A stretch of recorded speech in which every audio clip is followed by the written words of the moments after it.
Under 10C, which you don't have, but it's a right-of-way release, Mr. Kemp. For the meeting, I passed out a copy of a proposed right-of-way agreement and release. As probably all of you know, there's some construction being done by the Department of Transportation along the Greenway. That would be, I guess, east of town, south. Along the New South Road extension. There you go. Southeast. Bottom line is in connection with some of those construction projects out there, Duke Energy has determined a need to slightly relocate its transmission line easements, power line easements through there. If you look at page 5 of the handout that I provided to you, you will see the proposed relocation. Basically, you had a line that was sort of a, for lack of a better way, L-shaped, and what they're wanting to do is kind of compress that together a little bit more closely, and they need the county's agreement to relocate in accordance with the drawing that's shown as Exhibit A to the right-of-way agreement and release that provided you with. As you know, the Greenway area down there is covered by a conservation easement. The folks at the Clean Water outfit down in Raleigh have been communicated with concerning this change, and they have approved change. Basically saying we're moving just a little to the right or a little to the left. It's not a big deal as far as they're concerned, and they're fine with that change. And there is a letter that has been issued with change. Mr. Manager, I know that was signed the other day from the DOT. Does this clear up all the easements that we're aware of? Actually, I did talk to Ms. Cherry Smith, the Master Trust Fund. She's a social coordinator for them.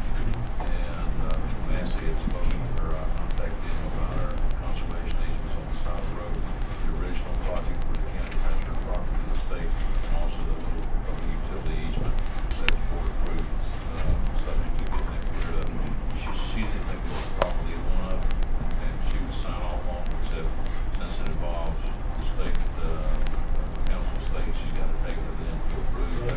She said there's no problem with that. It shouldn't be a problem at all. Any of those contract conditions should be sent us a letter to that effect. In addition to the letter that I received on this Duke Energy right-of-way agreement and release, I spoke with Cherry Smith about this matter as well.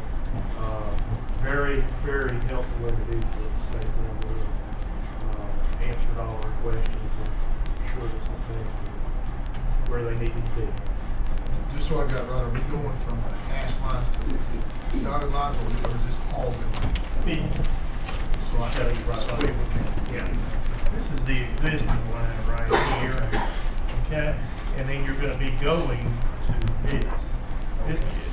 This isn't all the county, so it's not being shown there yet. Now this is a temporary easement for construction, and that will not stay there, but that will be the permanent. Okay. Did I hear you? Did I understand you say that somebody in Raleigh was actually helpful? Absolutely. It was. Well, that makes 2 people. You get there, won't you? She didn't actually work for the state. She works with the Clean Water Management. Well, she's in Raleigh. But she has been very helpful. And she was we also extremely appreciate this. This is Massey, who's the field coordinator for that funding agency that actually helped us create the Greenway here in the county. They've been very, very good to work together. Is there any more discussion, gentlemen? If not, we'll entertain a motion that we grant the right-of-way release on the Greenway as requested from Duke Power. The motion made and seconded that we grant the right-of-way as proposed and release on the Greenway to Duke Power in reference to the New South Road extension. Any further discussion? All members say aye. Any opposed? Thank you, gentlemen. Now we move on to the consent agenda under 11A. you will see the minutes.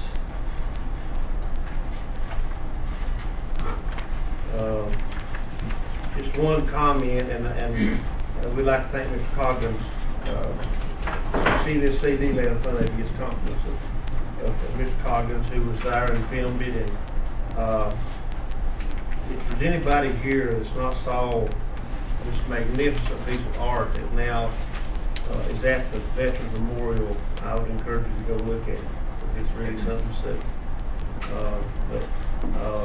I just saw the Veterans Memorial, and I just wanted to mention that and thank Mr. Coggins for his gift of this CD. It was a special day. On that same subject, Mr. Chairman, our esteemed colleague, Commissioner Cuppers, presented the address on that occasion. For those of you who missed it, it was exceptional. It truly was. I was proud of it. Great.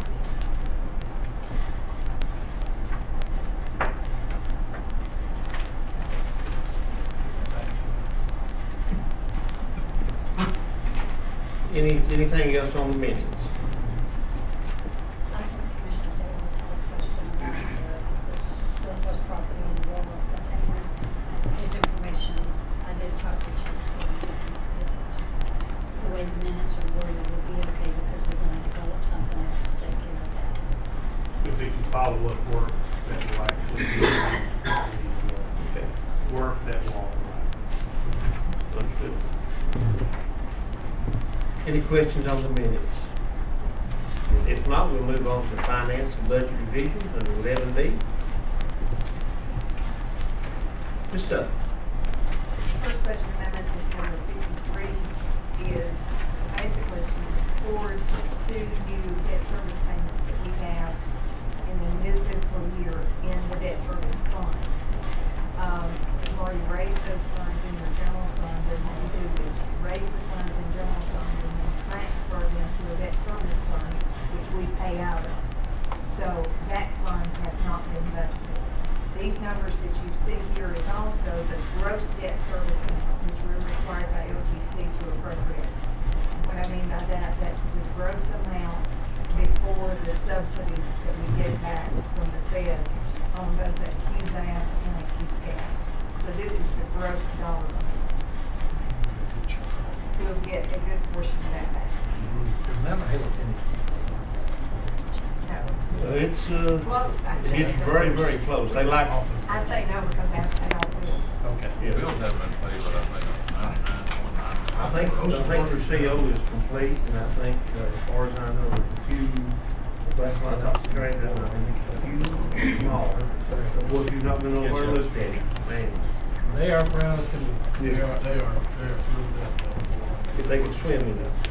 Well, now, that little easement you just asked me to make a little easier. It could help. It may help you just a little. I know where you're going. Number 54 is to appropriate a federal grant of $137,250 for our EMS program for the purchase of a mobile generator light tower project. That's all federal money. There's no local dollar to be included. So we have, this board has to approve. And we need to say thank you to Warren County and his staff that does such a good job in preparing these grants and getting these grant applications together, because that when they see the grant, it's just the words they have in front of them. It makes all the difference. So congratulations to those folks for a good job.